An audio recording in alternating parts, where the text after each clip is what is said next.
ASHE is one of the oldest and most classic champions in League, and for a long time was the only champion available in the tutorial all the way back when the game came out until almost just kinda recently.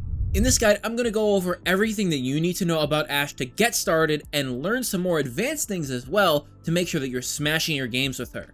And to smash even harder, you should go check out our website GameLeap.com, where we have more guides that are actually almost exactly like this one, where we get to go really in depth on champions or skills that you need to be really good at League. We're releasing tons of new content every day, and all of our videos are done by challenger level players who specialize in the things that they're covering. The first thing that you need to do before you play ASHE is to hit the like and sub buttons, because if you don't, you're gonna miss every single ultimate, I guarantee it. And if you want to take that risk, then by all means, take that risk. But one thing that you always must do on ASHE is make sure that you use your Q as an auto attack reset.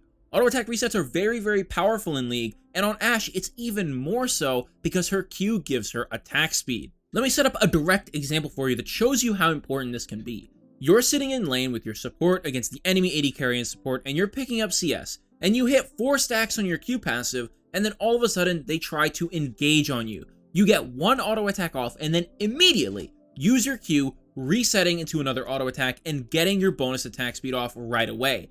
This is important on ASHE because her passive always allows you to do extra damage to people who you've slowed with your W and your basic attacks. It's not about just getting one more auto attack in, it's also about the next auto attack and all the ones following doing bonus damage. So if you don't do this, then you're missing out on 2 auto attacks in the span of one's time, and you're also missing out on bonus damage, which is a completely awful thing to do.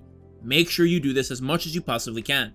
And this happens at all points in the game too. Don't get it twisted, it's not something that's just for the lane. Another thing that you must always be doing on ASHE at all times in the game is always kite. I don't care what word you use to describe it. You could say orb walking, you could say attack moving, kiting, whatever it is, you must be doing it. You must be moving in between every single attack. ASHE's passive is a slow on the enemies that she's hitting with her Q and her W. You do not have any mobility. Your mobility on ASHE is other people being slower than you and the ability for you to walk in between your auto attacks. Just in case you aren't familiar with this concept, when you start a basic attack, there's actually a shorter delay than you might think before you can click away and still have the auto attack fly at your enemy. Right after ASHE launches the arrow out of her bow, you can click away and start moving without worrying about interrupting the attack and not hitting your enemy. Mastering the timing of your auto attacks without your Q and with your Q is extremely crucial to mastering ASHE because it changes how you can kite with her completely. It also causes her to directly counter several champions like Warwick, Garen, or even Darius to a certain extent, champions who all have issues being able to walk around a battlefield that has slows easily. For some people, that might seem obvious, but if it was super obvious, then wouldn't everybody do it? Kiting is important in 2 different ways. It shows that you know how to deal the maximum DPS that you possibly can, while also keeping yourself safe and in the best position at all times. And considering that ASHE has no mobility other than the flash summoner spell that you're going to take, you need to have good positioning, otherwise you're going to get destroyed. Another thing that you always must do to make sure that you're helping your positioning and movement even further is using your abilities in between auto attacks almost as if they themselves were also auto attack resets. If you cast your abilities at the wrong time and interrupt your auto attacks, it is actually super bad. I can't even explain how bad it is. It can mess up your patterns, your kiting, and just about everything about your champion really quickly. All it takes is one misclick and then suddenly you don't get an auto attack off, your rhythm's thrown off, you move before you get the next auto attack off so you cancel it again, and then you try and go back to hit somebody but now they're out of range so you actually walk forward, you overextend, you get killed.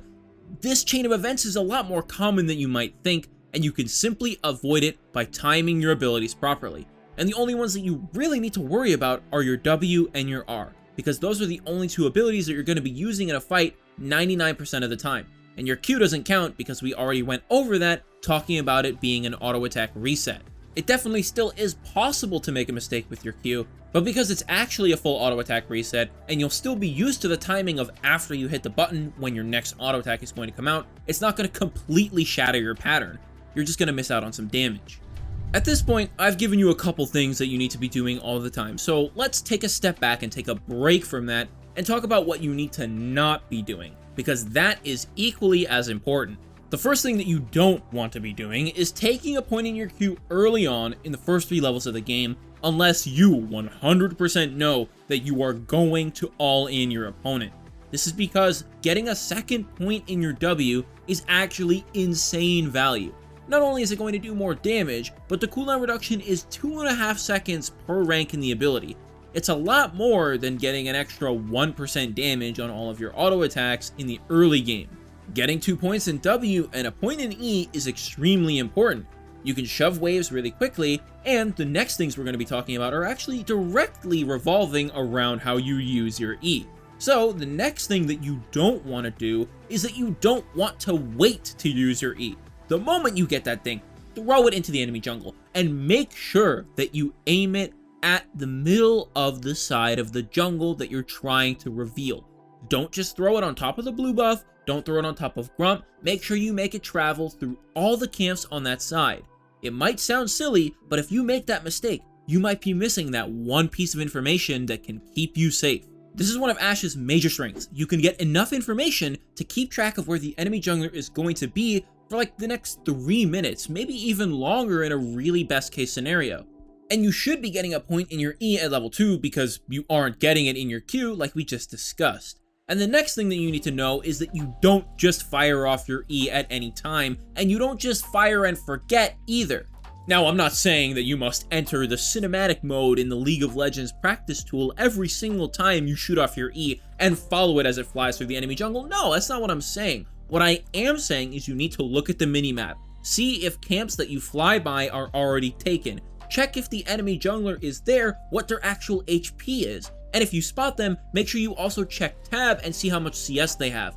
Do the tracking math and figure out how many camps they've killed and which ones they must have killed based off of what's alive. In case you didn't know and you need a reminder, it's 4 CS for killing a full jungle camp. So to give an example, if the enemy jungler has 24 CS and they're still early on in the game, so it's their first clear, then you know that they must have full cleared all their other camps, because they got 12 on the top side and another 12 on the bottom side before they went to go take Scuttle. You need to do this because you can't just assume that your jungler is going to do this for you. ASHE is a rare AD carry because she can do the job of multiple roles all at the same time. And if you do those successfully, you're going to be maximizing all of her potential and feel her strength. Now let me give you some more general ideas about how you can use ASHE and start maximizing your potential in terms of mechanics and also even your macro sense of when you use your important abilities. ASHE's ultimate is her most iconic ability by far, and you need to remember that it has 2 distinct uses. You can either use it to engage a fight, or you can use it for peel. What you use the arrow for depends entirely on what you and your team needs. A nice arrow onto a choke point near Baron from a decent distance away can be an incredible engage tool onto an important target who might be trying to follow the rest of their team. But waiting for that arrow to help shut down that flanking Kha'Zix could be the difference between life and death. You need to decide for yourself what the right thing is in that moment. Do you save it or do you fire it? Do you use it for offense or do you save it for defense? I can't be there right next to you whispering into your ear softly the answer of when to use your arrow properly in every situation. But if you remember the options that you have, you'll have a much better time and you're never gonna just panic fire your ultimate or use it in a bad way, because now you understand what the best ways to use the ability are. And don't think I'm forgetting that ASHE's ulti has a global range, because you can go for those really hype plays across map or when you recall back to base down the mid lane. Those are super hype, but they're also just categorized as an offensive play. You can engage a fight like that. And it might be the right call if you notice that the dragon is spawning soon and you want to get a numbers advantage for the fight that's about to break out over it. Another tip that really makes a difference between the good and the great ASHEs is never forgetting that you need to ramp up your auto attacks in order to use your Q. Always try and keep stacks up before fighting and when sieging by hitting towers, hitting wards, hitting minions, hitting jungle camps, overextending just a tiny bit to hit that champion to make sure you keep the stacks up. Anything, whatever you can get your hands on, even jungle camps will work. Having your Q right at the start of a fight can be really important. It could be it could be the difference between life or death. Whether you can DPS somebody down fast enough before they get cooldowns back in order to kill you or CC you long enough for somebody else to kill you. While it's important to keep your Q stacks up, it's also important to make sure that you aren't taking unnecessary damage to do so. I mentioned earlier that doing it on objectives is really good, and on towers, or even overextending to try and auto-attack somebody to keep the stacks up just in case the fight breaks out, or maybe even baiting out the fight by doing that. But you gotta make sure that you're not being too risky. You gotta make sure that you're not going to just die instantly by doing something like that, or take unnecessary damage by taking an attack from something like Baron or Dragon. You might have decent lifesteal, but all it takes is a little bit of damage, and then all of a sudden the enemy Zoe can just one-shot you from the health that you're at, or the enemy Veigar, or Orianna, or insert champion X that does burst damage here, and the statement still applies. Don't make that mistake. Once you've really dug into Ashe's fairly simple mechanics and have really understood and mastered her patterns and her auto attacks, both without her Q and with her Q, the ranges of her abilities, and how to use her E to scout, track people, and keep yourself safe, then you're going to be an absolutely fantastic Ashe player and an asset on any team that you're playing on. You're going to be able to fulfill the fantasy of being that insanely fast archer who can just throw out arrows at anything and everything in their way and cut them down over time. But you can't do that alone. You're gonna need items and runes to help you along the way. Let's start with the runes first, and what you want to be taking is lethal tempo. There are other options, but right now, those builds on Ashe with both runes and items that synergize with each other are weaker than going lethal tempo. I'll address that again once we actually get into the items themselves, but other than that, in the runes, you're going to want to take presence of mind most of the time. The exception is when you notice that the enemy team has a lot of poke or burst, and you want to be able to defend against that by going overheal. It's a really rare case, but sometimes it does happen, where it's simply not safe for Ashe to ever walk up and use her W to hit people, and so you're going to be conserving your mana and mostly auto-attacking, which can allow you to have an overheal shield almost all the time and keep yourself more safe than if you had anything else.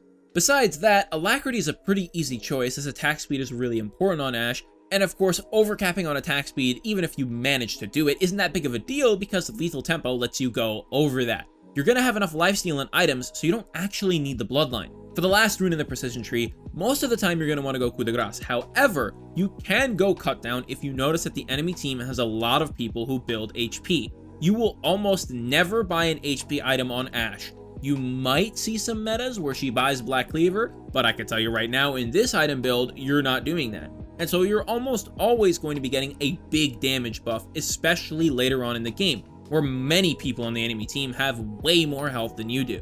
For your secondary runes, make sure you take Magical Footwear and Approach Velocity. This gives you more mobility as you do have some bonus movement speed from the free boots. However, you also get extra mobility when chasing people down, hopefully after they fail to engage on you properly. Approach Velocity on Ashe helps her do this really well, as you get more movement speed towards people who you have slowed from your passive or your W. While it doesn't help you if you're moving away, that's fine because the slow should be enough. And if it happens to not be the case, well, you have your summoner spells to help you with that, as you most of the time are going to be taking Flash and Heal. And you do have the option of taking Cleanse if it's appropriate because, you know, there's a Leona in the bottom lane with like Varus or something, which you have to get away from that. You need to cleanse and get away. Or maybe you take Exhaust to try and be able to survive 1v1s against people who are constantly diving you, who have a ton of mobility, who don't care about your slows. And even beyond all of that, little spoiler alert for the items here, Blade of the Ruined King as a first item allows you to steal movement speed from people and have even more powerful kiting. You should never need to use the Blade of the Ruined King for offensive purposes since you have Approach Velocity, which means you could save it entirely for defense and never have to worry about getting chased down. And of course, to round out the runes, don't forget about the minor runes, which you should be taking Attack Speed, Adaptive, and Armor. If you happen to be up against like a double AP bot lane, don't be afraid to swap over to Magic Resistance, as that will help you out a lot. Getting poked in the early game can feel really bad on Ashe because you might not have any sustain. Moving on to the items, like I kind of spoiled a little bit earlier, your first item should be Blade of the Ruined King.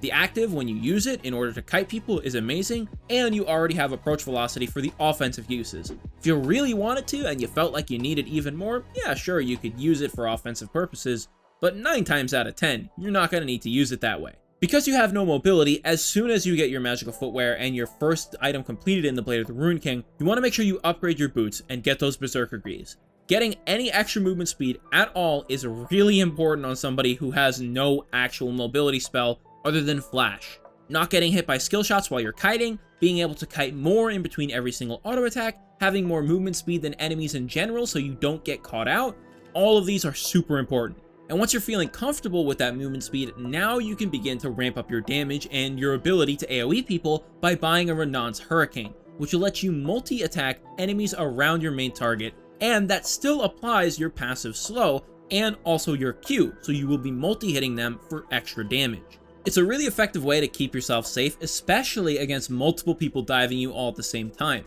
Hitting one person and having the other bolts fly at them in a quick flurry and slow them down insanely hard is so satisfying. But that won't save you from everything. People do have abilities and ranges that might just get you compromised even when you try your hardest. And because of that, the third item that you need to get on Ashe is a Death Stance. Getting this makes you so much harder to kill, it's insane. And you already do have decent lifesteal from Blade of the Ruined King, but add on the Omnivamp from Death Stance, and it's a whole different story. Ashe is one of those machine gun attacking champions, and so if you have even maybe 2 seconds of uninterrupted attacking with Death Stance when you're low HP, you're probably gonna be almost full unless the enemy has grievous wounds. To round out the build, you should grab an Infinity Edge and then a Phantom Dancer. And if you really need it because the enemy team is super tanky, you can decide to substitute out one of those 2 items for a Lord Dominik's Regards or a Mortal Reminder depending on what you need. Infinity Edge is great on Ashe because it affects the scaling of her passive and makes all of her auto attacks deal extra damage against people who are already affected by her Frost Slow. Crits are also nice on Ashe because they double the strength of your slow, which is very powerful for both kiting and chasing. If you feel like you simply don't need the extra damage in general and would prefer to have the armor penetration because the enemy team has so much armor that you're basically doing nothing anyways, then you could substitute out the Infinity Edge and keep the Phantom Dancer for its really good defensive properties, especially when combined with that Death Stance. If your goal is to do more damage though, buying the Phantom Dancer isn't the right choice, because yes, the attack speed is great, but the Infinity Edge giving you a constant damage increase against anything that has your Frost Shot applied is greater than what the attack speed will give you. You already have insane attack speed with all your other items and lethal tempo, so getting that much more isn't making as much of a difference as you might think. And you're still getting the same amount of crit chance as well, so you have a similar amount of kiting ability. But if you can manage to afford to go both an Infinity Edge and a Phantom Dancer, you're going to do an insane amount of damage to pretty much anything other than a full armor tank.